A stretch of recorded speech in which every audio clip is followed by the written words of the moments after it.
É uma terça-feira comum sob a garoa persistente de Dundee, na Escócia, no auge da Segunda Guerra Mundial. O som pesado de um motor a diesel anuncia a chegada de um ônibus de 2 andares ao cais, esfumaçado. As portas sanfonadas se abrem. Os passageiros exaustos, vestindo casacos de lã úmidos, não olham com espanto, apenas recuam instintivamente para abrir espaço. Quem sobe os degraus de metal não é um estivador do porto, nem um soldado britânico em licença. É um cão da raça São Bernardo. Ele pesa quase 100 quilos. Ele sobe sozinho, com a respiração compassada.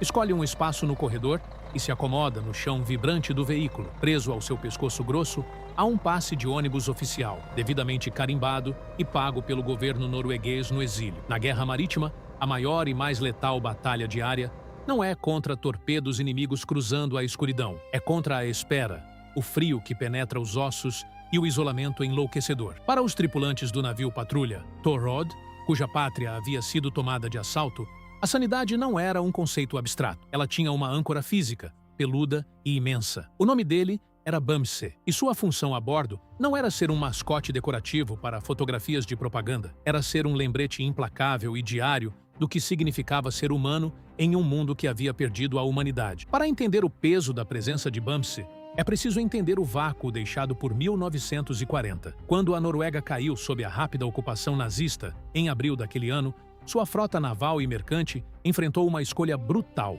decidida em questão de horas: render-se às forças de ocupação ou soltar as amarras e navegar sob fogo para a Grã-Bretanha. Escolher o exílio significava deixar esposas, filhos e pais para trás, do outro lado do Mar do Norte, sem nenhuma garantia de que um dia os veriam novamente. O navio Thorodd, originalmente construído como uma embarcação baleeira projetada para rasgar o gelo, foi rapidamente convertido pelas forças aliadas em um caça-minas e patrulha costeira.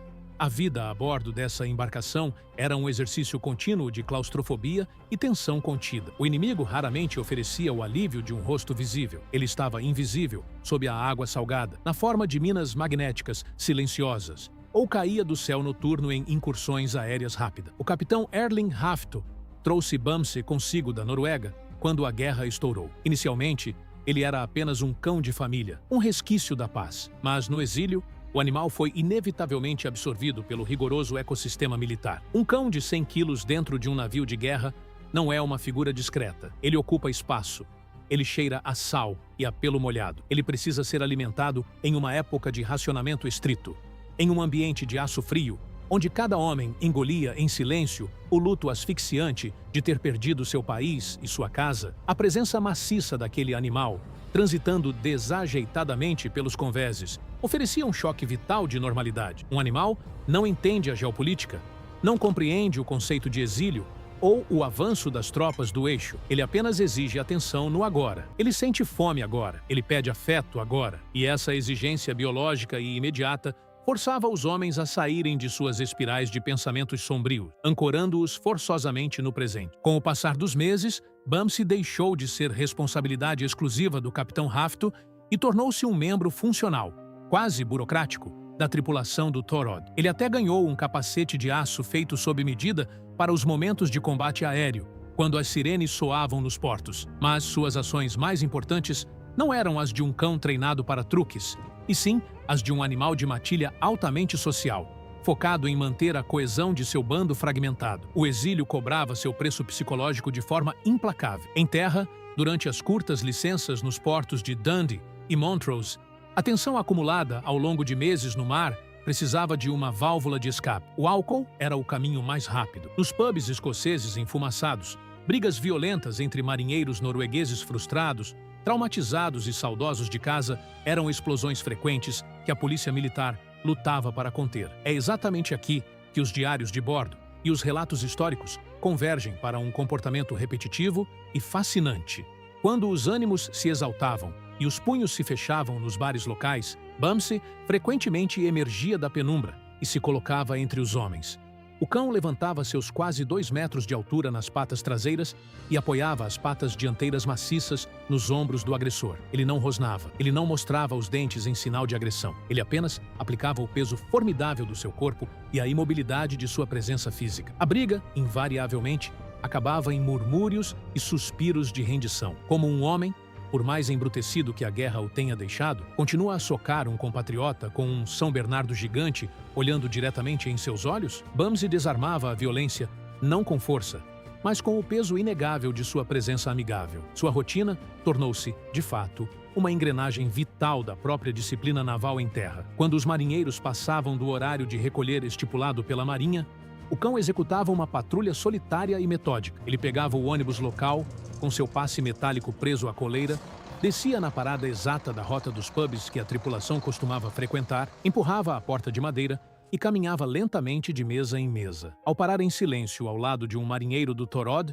o recado estava dado de forma mais eficiente do que qualquer ordem gritada por um oficial superior. A noite havia acabado. O ônibus de volta ao cais os aguardava, e o bando precisava retornar ao navio. Quando a pesquisa histórica contemporânea se debruça sobre histórias de animais em cenários de guerra, é absolutamente necessário separar o fato documentado da profunda necessidade psicológica humana de criar super-heróis imaculados. A máquina de propaganda aliada e a imprensa civil da época prosperavam na criação de lendas para manter a esperança viva. Existem inúmeros recortes de jornais da década de 1940, afirmando que Bamse teria mergulhado dramaticamente no Porto Escuro para resgatar um marinheiro inconsciente que caiu entre o cais e o casco do navio. Há também relatos entusiasmados de que ele teria saltado sobre um homem armado com uma faca no cais, empurrando-o no mar gelado para salvar a vida de um jovem tenente norueguês. Historicamente, isso é possível? Sim, São Bernardos possuem instinto de proteção e força formidáveis para resgates extremos. Porém, em tempos de conflito global brutal, quando as notícias que chegavam do fronte europeu eram um desfile diário de catástrofes e cidades em ruínas, a imprensa e a população local amplificavam e romantizavam intensamente esses feitos para sustentar o frágil moral civil e militar. O rigor documental exige que tratemos esses grandes clímaxes de ação com cautela e sobriedade analítica, porque a verdade inconveniente, porém muito mais profunda e comovente, é que o verdadeiro valor de Bamse nunca esteve em saltos heróicos e cinematográficos contra inimigos armados. O seu heroísmo era banal, silencioso e diário. Era o calor físico do seu corpo gigante aquecendo os beliches de metal gelado durante as longas madrugadas no Mar do Norte. Era a rotina e a obrigação burocrática de levá-lo para caminhar no cais de manhã cedo, o que forçava homens à beira da depressão clínica a se levantarem de suas camas. Ele era um depósito vivo, quente e respirante para o amor represado que aqueles homens não podiam canalizar para os seus filhos, esposas e pais isolados na Noruega, ocupada pelo Terceiro Reich. Ele não salvava vidas com manobras militares brilhantes. Ele as salvava impedindo, dia após dia, que as mentes daqueles marinheiros desmoronassem sob o peso do exílio. O fim de Bamse não ocorreu no mar aberto, em meio ao fogo cruzado, sirenes de mergulho e fumaça de artilharia antiaérea. Foi um fim comum, tragicamente comum para uma vida tão incomum. Em 22 de julho de 1944, quando as forças aliadas já avançavam lentamente pela Europa, após o dia D, a menos de um ano do colapso definitivo da Alemanha nazista, o coração exausto do grande cão simplesmente falhou nas docas molhadas de Montrose. Seu funeral não foi o descarte discreto do animal de estimação de um navio de guerra qualquer. Foi um evento de luto civil e militar coletivo, tratado com estrito protocolo. Seu grande caixão de madeira foi cerimoniosamente coberto com a bandeira norueguesa com a cruz azul. Naquele dia nublado, o movimento frenético e essencial do porto estratégico de Montrose simplesmente parou.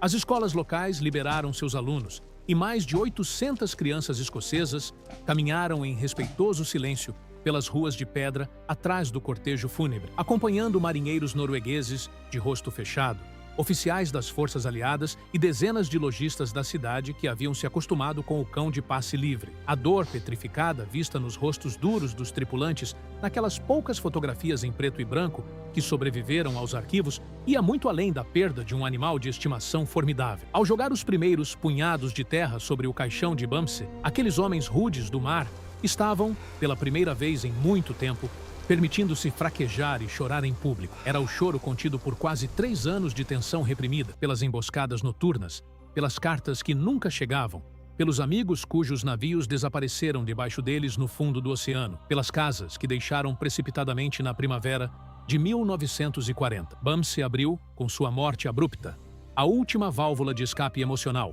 para a tripulação do Torod. Eles finalmente puderam lamentar a guerra. Na vastidão da história naval da Segunda Guerra Mundial, o modesto navio caça-minas Torod fez o seu árduo dever de patrulha, mas certamente não mudou os rumos do conflito, nem afundou frotas inimigas inteiras. E Bamse, definitivamente, não venceu a guerra com táticas militares ou ferocidade. Ele fez algo infinitamente mais vital para a sanidade e sobrevivência daquela pequena fração de homens perdidos no mar. Ele os manteve inteiros e humanos, dia após dia, enquanto esperavam, desesperadamente, o dia de voltar para casa.